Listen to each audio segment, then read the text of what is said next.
Assalamualaikum warahmatullahi wabarakatuh. Hello everyone, how are you today? Today we will discuss about pengaruh ketergantungan antar ruang terhadap transportasi. Jadi kali ini kita akan membahas tentang bagaimana pengaruh ketergantungan ruang terhadap transportasi. Pengertian transportasi. Pada bagian ini kita akan memperhatikan apa itu pengertian transportasi. Menurut Kamus Besar Bahasa Indonesia, transportasi adalah pengangkutan barang oleh berbagai jenis kendaraan sesuai dengan kemajuan teknologi. Transportasi dibagi menjadi 3 bagian, yaitu transportasi darat, transportasi air, dan transportasi udara. Di Indonesia terdapat 3 jenis transportasi. Transportasi berperan dalam kegiatan ekonomi, khususnya kegiatan distribusi. Agar kegiatan distribusi berjalan dengan baik, diperlukan sarana transportasi yang baik pula. Hambatan yang terjadi pada sarana transportasi dapat menyebabkan hubungan antar ruang berpengaruh. Pengiriman bahan baku untuk bahan produksi, transportasi sumber daya manusia, dan distribusi hasil produksi. Berkaitan dengan sarana transportasi, kegiatan ekonomi dapat makin meningkat jika sarana transportasi semakin baik pula. Transportasi Indonesia, yang pertama ada transportasi darat. Jadi transportasi darat ini meliputi banyak macam ya, seperti sepeda, gerobak, ada juga motor, mobil, dan kereta api. Dari data Kementerian Perhubungan, mengenai angkutan jalan terdapat 143 stasiun bus tipe A. Kemudian 325 tipe B dan 354 tipe C. Stasiun bus tipe A ini pengangkutan antar negara, bus yang bisa mengantarkan wisatawan mancanegara, antar negara. Kemudian yang kedua 325 tipe B ya. Itu jumlah stasiun tipe B yang merupakan pengangkutan antar provinsi. Kemudian ada 354 stasiun tipe C. Stasiun tipe C ini adalah stasiun merupakan pengangkutan antar kota ya, di dalam provinsi. Tabel 3.37 jumlah penumpang Perum Damri tahun 2016.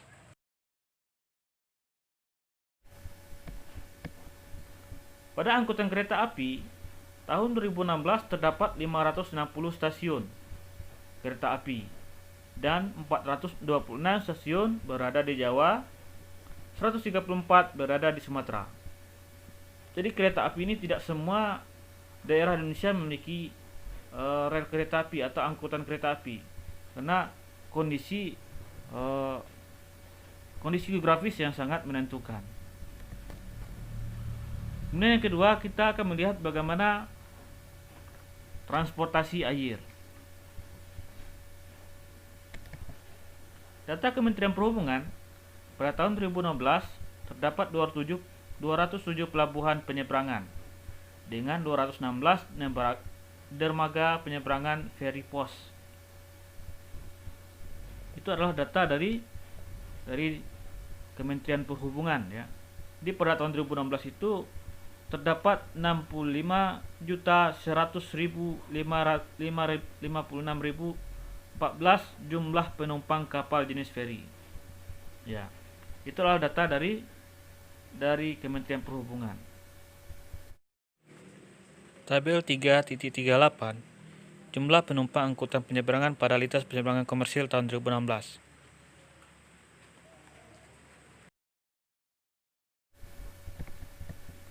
Dan yang ketiga ada transportasi udara. Transportasi udara ini merupakan transportasi yang berkembang pesat di Indonesia. Jarak yang jauh dapat ditempuh dalam waktu yang singkat apabila menggunakan transportasi darat atau air akan memakan waktu yang lama ya. Jadi contohnya apabila kita dari Jakarta ke Papua misalnya memakan waktu 1 minggu apabila kita menggunakan kapal laut. Jadi kalau kita menggunakan transportasi udara atau kapal udara ya, pesawat terbang itu hanya menggunakan waktu 7 jam saja. Jadi sudah banyak terpangkas waktu kita agar bisa cepat menuju ke Papua. Itu contohnya ya. Jadi itu kelebihan dari transportasi udara ya. Akan tetapi juga memakan biaya yang lebih banyak. Jadi dari data Kementerian Perhubungan terdapat 160.035.660 jumlah penumpang penerbangan domestik. Ini merupakan penerbangan yang melalui 144 bandara ya. 144 bandara di PT Angkasa Pura I dan PT Angkasa Pura II. Ya. Tabel 3.39 jumlah penumpang penerbangan domestik menurut Bandar Udara tahun 2016. Kemudian di dunia juga menggunakan transportasi ya, sama halnya dengan di Indonesia terdapat transportasi darat, transportasi laut, transportasi udara. Akan tetapi kebanyakan dari dunia menggunakan ya, lebih banyak menggunakan transportasi darat dan udara ya. Karena ada sebagian dari dunia itu tidak memiliki laut seperti kita ya, negara kepulauan yang memiliki lebih luas laut dibandingkan darat. Makanya kita lebih banyak dermaga-dermaga, pelabuhan-pelabuhan ya. Seperti Jepang misalnya, contohnya mereka lebih banyak menggunakan kereta api ya. Kereta api merupakan angkutan dari transportasi darat. Untuk selanjutnya kita akan melihat apa pengaruh ketergantungan antar ruang terhadap transportasi. Jadi jikalau ada transportasi apa yang akan terjadi, dan jikalau tidak ada transportasi apa yang akan terjadi. Pengaruh ketergantungan antar ruang terhadap transportasi. Yang pertama, kebutuhan sarana transportasi antar daerah makin meningkat seiring meningkatnya kegiatan ekonomi yang terjadi antar daerah tersebut. Jadi apabila kegiatan ekonomi itu meningkat di daerah tersebut, tentu mereka akan membutuhkan sarana transportasi untuk mengangkut barang ataupun jasa. Ya, jadi semakin meningkat kegiatan ekonomi maka semakin membutuhkan alat transportasi. Kemudian yang kedua, kegiatan ekonomi antar daerah dapat terhambat atau tidak maksimal apabila sarana transportasi antar daerah juga terhambat ya. Jadi kegiatan ekonomi itu bisa terhambat apabila tidak ada alat untuk mengangkut barang ya, yaitu transportasi.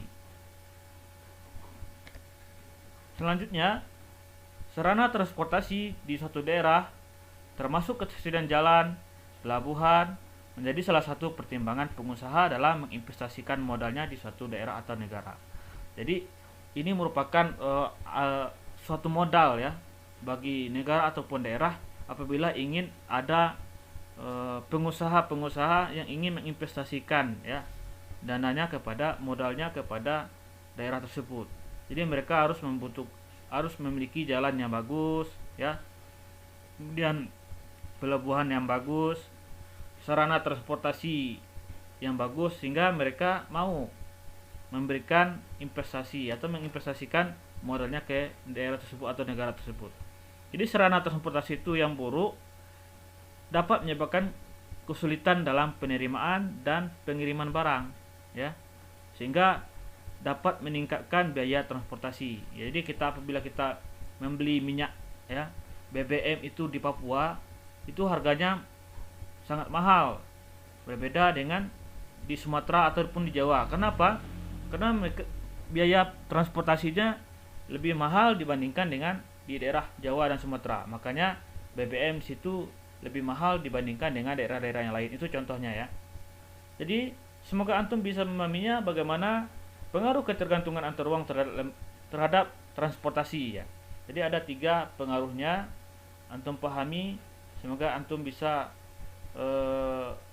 memahaminya. Jadi terus akhiri pembelajaran kita hari ini dengan mengucapkan alhamdulillahirabbil alamin. Assalamualaikum warahmatullahi wabarakatuh.